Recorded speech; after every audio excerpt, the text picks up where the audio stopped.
विद्यार्थियों, आज हम कक्षा 10 के पाठ संसाधन एवं विकास, सामाजिक अध्ययन का पाठ है संसाधन एवं विकास। इसके कुछ महत्वपूर्ण प्रश्न देख लेते हैं। पहला ही प्रश्न है, लौह अयस्क अनवीकरणीय संसाधन है। नवीकरणीय और अनवीकरणीय दो तरह के संसाधन होते हैं।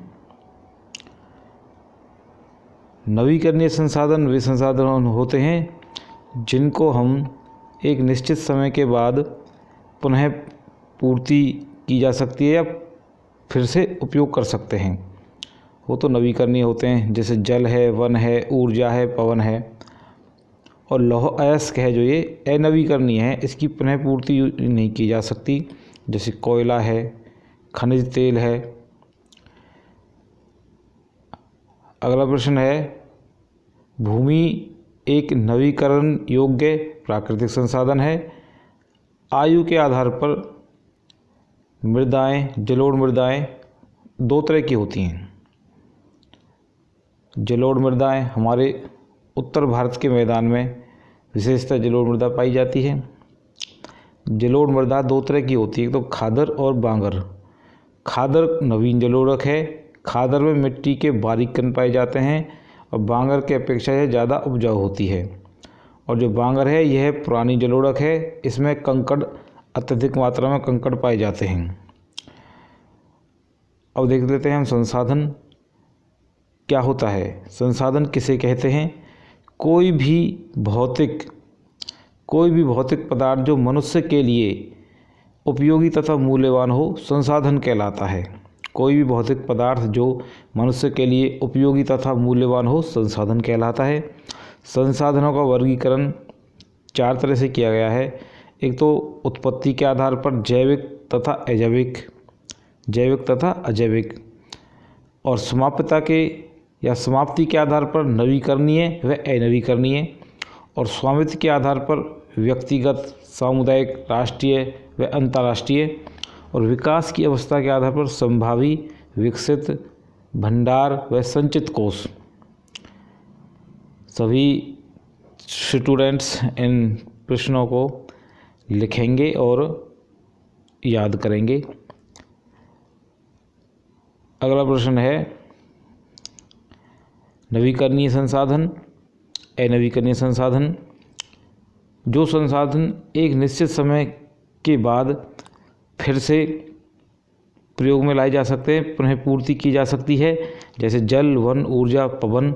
और अनवीकरणीय संसाधन वे संसाधन होते हैं जो एक निश्चित समय के बाद समाप्त हो जाते हैं, जैसे कोयला, खनिज तेल। अगला प्रश्न है, उत्तराखंड में सीढ़ीदार यानी सोपानी खेती की जाती है और ज्वारीय ऊर्जा पुनः पूर्ति योग्य संसाधन है। ज्वारीय ऊर्जा पुनः पूर्ति योग्य संसाधन है और उत्तराखंड में सीढ़ीदार या सोपानी खेती की जाती है। अगला प्रश्न देख लेते हैं, काली मिट्टी या काली मृदा, जिसे रेगुड़ मिट्टी भी कहते हैं। काली मिट्टी में उच्च नमी क्षमता पाई जाती है। काली मिट्टी कहाँ कहाँ पाई जाती है? महाराष्ट्र, मध्य प्रदेश, छत्तीसगढ़ और गुजरात में काली मिट्टी पाई जाती है। और काली मिट्टी कपास के लिए बहुत ही महत्वपूर्ण है। काली मिट्टी पर मुख्यतः कपास की खेती की जाती है। प्रश्न नंबर 9 है, पूर्वी तट के नदी डेल्टाओं पर जलोढ़ मृदा पाई जाती है। हाँ, ये सभी स्टूडेंट्स ध्यान देंगे। डेल्टा जो हैं, कौन कौन सी नदी का डेल्टा है? तो महानदी, गोदावरी, कृष्णा और कावेरी नदियों के डेल्टा प्रदेशों में जलोढ़ मृदा पाई जाती है। नदियाँ जब समुद्र में गिरने से पहले जो ढाल होती है ना नदियों की, वो कम हो जाती है, उनकी गति धीमी हो जाती है और वो कई शाखाओं में बढ़ जाती है। नदी समुद्र में मिलने से पहले उसी शाखाओं को डेल्टा कहते हैं। अब है, जलोढ़ मिट्टी की विशेषताएं क्या होती हैं? इस मिट्टी में रेत, गाद और मृत्तिका मिली होती है और जलोढ़ मिट्टी में पोटास, फास्फोरिक अम्ल और चूना पर्याप्त मात्रा में पाया जाता है। पोटास, फास्फोरिक अम्ल और चूना, और यह मिट्टी बहुत ज़्यादा उपजाऊ होती है। प्रश्न नंबर 9 देख लेते हैं, पृथ्वी सम्मेलन 1992 ईस्वी में रियो डी जेनेरो ब्राज़ील में हुआ और प्रश्न नंबर 10, भारत का क्षेत्रफल। भारत का क्षेत्रफल 32,87,263 वर्ग किलोमीटर है। यह विश्व के क्षेत्रफल का 2.4% है और क्षेत्रफल के हिसाब से भारत विश्व का 7वां सबसे बड़ा देश है। 6 देश ऐसे हैं जो कि क्षेत्रफल में भारत से ज़्यादा हैं। भारत का स्थान 7वां है। प्रश्न नंबर 11, तमिलनाडु तथा केरल में लाल लैटेराइट मृदाएं काजू की फसल के लिए उपयुक्त या महत्वपूर्ण हैं। तमिलनाडु केरल में लैटेराइट मृदा किसकी फसल के लिए? काजू की फसल के लिए उपयोगी है।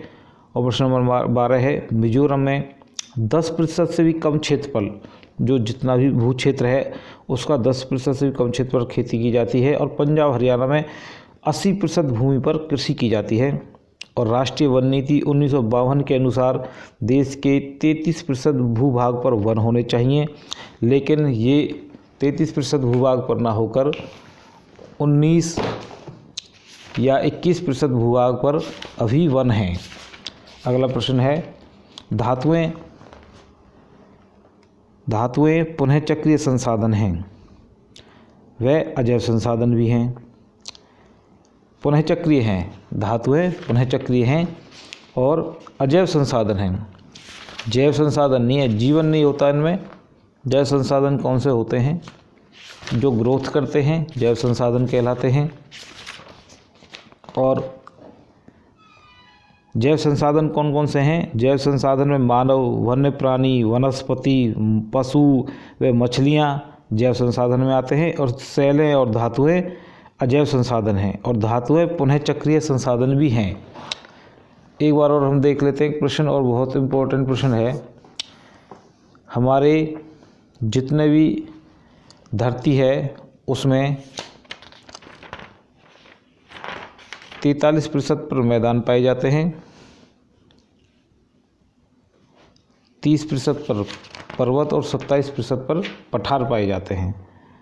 सभी स्टूडेंट्स ये प्रश्न लिखेंगे और याद करेंगे।